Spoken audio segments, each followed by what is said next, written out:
नमस्कार आदाब, न्यू विदर्भ स्वदेशी न्यूजमध्ये आपले सर्वांचे स्वागत। प्रतिनिधी अल्तामश खान यांची रिपोर्ट। काल दिनांक 24 एप्रिल 2026 रोजी शेगावात भाजपचे पंडित दीनदयाळ उपाध्याय प्रशिक्षण महाअभियान उत्साहात संपन्न। विदर्भातील संघटन बळकटीस नवी दिशा। संतनगरी शेगाव येथे भारतीय जनता पक्षाच्या पंडित दीनदयाळ उपाध्याय प्रशिक्षण महाअभियान 2026 अंतर्गत पूर्व व पश्चिम विदर्भ विभागांची जिल्हास्तरीय कार्यशाळा आज उत्साहपूर्ण वातावरणात यशस्वीरित्या पार पडली। या कार्यशाळेला भाजपचे प्रदेशाध्यक्ष श्री रवींद्र चव्हाण यांची प्रमुख उपस्थिती लाभली। कार्यशाळेचा उद्देश पक्षाची राष्ट्रीय विचारधारा, संघटन कौशल्ये आणि प्रभावी कार्यपद्धती तळागाळातील कार्यकर्त्यांपर्यंत पोहोचवणे हा होता।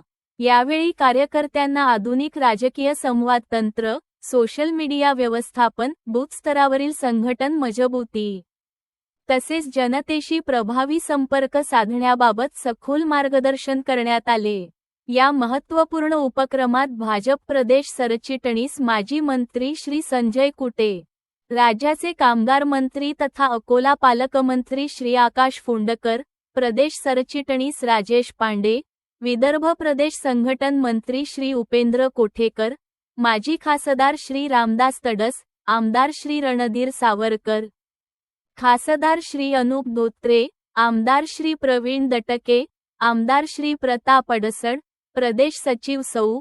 अर्चना डेहनकर, तसेच धर्मपाल मेश्राम, दिनेश सूर्यवंशी यांच्यासह विदर्भातील सर्व 19 संघटनात्मक जिल्ह्यांचे जिल्हाध्यक्ष, पदाधिकारी व कार्यकर्ते मोठ्या संख्येने सहभागी झाले होते।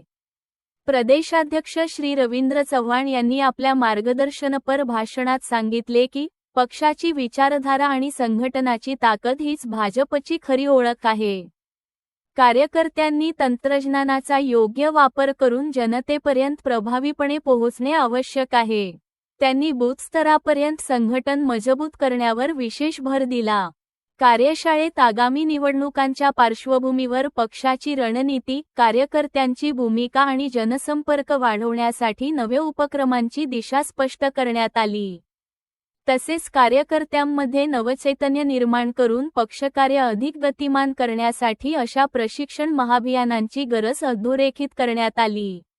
एकूणच शेगाव येथे पार पडलेली ही कार्यशाळा विदर्भातील भाजप संघटनासाठी नवी ऊर्जा देणारी ठरली असून आगामी काळात पक्ष अधिक बळकट आणि प्रभावीपणे कार्य करेल, असा विश्वास यावेळी व्यक्त करण्यात आला।